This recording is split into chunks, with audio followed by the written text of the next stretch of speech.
गणेशाय नमः। वक्रतुण्डमहाकाय सूर्यकोटिसमप्रभा निर्विघ्नं कुरु मे देव सर्वकार्येषु सर्वदा। प्रणम्य शिरसा देवं गौरीपुत्रं विनायकं भक्तवासं स्मरे नित्यम् आयुकामार्थसिद्धये। भगवद गीता के अध्याय 13 क्षेत्र क्षेत्रज्ञ विभाग योग के कुछ चुने हुए श्लोकों मतलब श्लोक 13 से 24 पर आज हम थोड़ी गहराई से बात करेंगे। बिल्कुल, ये श्लोक अस्तित्व के बहुत ही बुनियादी सवालों को उठाते हैं। हाँ, तो आज हमारा फोकस रहेगा क्षेत्र यानी शरीर और क्षेत्रज्ञ मतलब आत्मा और फिर वो परम तत्व ब्रह्म, इनकी अवधारणाओं को समझने पर। और ये श्लोक चेतना, वास्तविकता और मुक्ति के मार्ग पर भी काफी कुछ कहते हैं। तो चलिए शुरू करते हैं।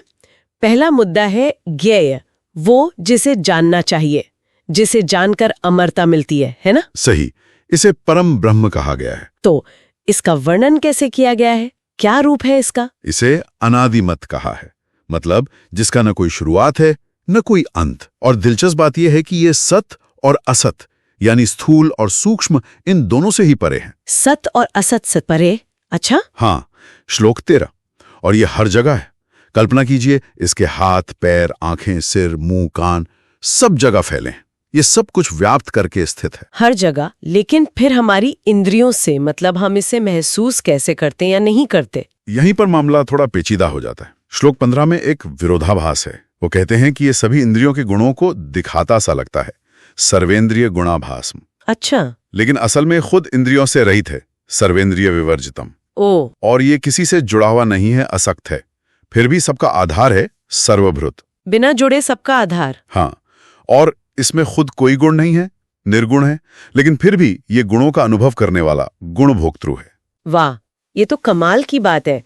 मतलब एक ही समय में विपरीत गुण, ये बाहर भी भीतर भी, चलता भी है, नहीं भी चलता, और इतना सूक्ष्म कि जानना कठिन। सूक्ष्मत्वात् तद अविज्ञेयम्, बिल्कुल, जानना बहुत कठिन है, दूर होते हुए भी एकदम पास है। ये विरोधाभास शायद इसलिए हैं ताकि हमारी जो सीमित समझ है ना वो थोड़ी खुले। ब्रह्म हमारी ये या वो वाली सोच से आगे हैं। सही कह रहे हैं। और यह विभाज्य है, अविभक्तम। पर ऐसा लगता है जैसे हर प्राणी में बटा हुआ है, और यही सबका पालन करने वाला भूत भर्तृ, उत्पन्न करने वाला प्रभविष्णु और संहार करने वाला ग्रसिष्णु भी है। पालन, उत्पत्ति, संहार सब वही। श्लोक 17। और इसे ज्योतियों की ज्योति भी कहा गया है, ज्योतिषाम अपित ज्योति। बिल्कुल, मतलब जो सूर्य चांद जैसी ज्योतियों को भी रोशनी देता है। ये अज्ञान के अंधकार से परे है, तमसः परम, और ज्ञान स्वरूप, जानने योग्य और ज्ञान से पाया जाने वाला बनकर सबके हृदय में बैठा है। हृदय सर्वस्य विष्ठितम, सबके हृदय में। हाँ। श्लोक 18। यही वो परम सत्य है जिसे जानना है। तो ब्रह्म के इस स्वरूप को समझने के बाद श्लोक 19 कहता है कि इस क्षेत्र, ज्ञान और ज्ञेय को जानकर भक्त ईश्वर के स्वरूप को पा लेता है। फिर बात आती है प्रकृति और पुरुष की। हाँ, दो अनादि तत्व। दोनों अनादि मतलब हमेशा से हैं। हाँ, श्लोक 20 कहता है दोनों अनादि हैं, और जितने भी विकार हैं, बदलाव हैं, गुण हैं, सत्व, रजस, तमस, ये सब प्रकृति से ही पैदा होते हैं। अच्छा, तो शरीर और इंद्रियां प्रकृति से बनी। हाँ, कार्य यानी शरीर और करण यानी इंद्रियां, इनको बनाने का हेतु प्रकृति है, जबकि पुरुष यानी आत्मा वो सुख दुख के भोग का हेतु है। पुरुष भोगता है। हाँ, श्लोक 21। लेकिन अगर पुरुष अलग है, चेतन है, तो वो प्रकृति के इन गुणों में, सुख दुख में फंसता क्यों है? बहुत अच्छा सवाल है। श्लोक 22 इसी का जवाब देता है। पुरुष प्रकृति में स्थित होकर उसके गुणों का भोग करता है, भुंगते प्रकृति जान गुणान। और असल में इन गुणों से जो लगाव पैदा होता है, गुण संगह, वही उसके बार बार जन्म लेने का कारण बनता है, अच्छी बुरी योनियों में, सदस्य योनि जन्मसु। ओह, तो ये आसक्ति ही जड़ है। बिल्कुल, गुणों का संग, उनसे जुड़ाव। तो क्या पुरुष बस एक भोक्ता ही है शरीर में, या उसका कोई और रोल भी है? नहीं, सिर्फ भोक्ता नहीं। श्लोक 23 बहुत महत्वपूर्ण बात कहता है, इसी शरीर में एक परम पुरुष भी है। परम पुरुष? हाँ, उसे उपदृष्टा कहा गया है, यानी साक्षी, जो बस देखता है।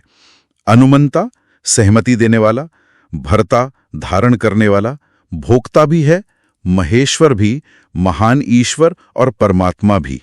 उपद्रष्टा, अनुमंता, भर्ता, भोक्ता, महेश्वर, परमात्मा, ये सब एक ही पुरुष के पहलू हैं जो हमारे भीतर है। हाँ, ये उस आत्मा के उच्चतर स्वरूप की ओर इशारा है।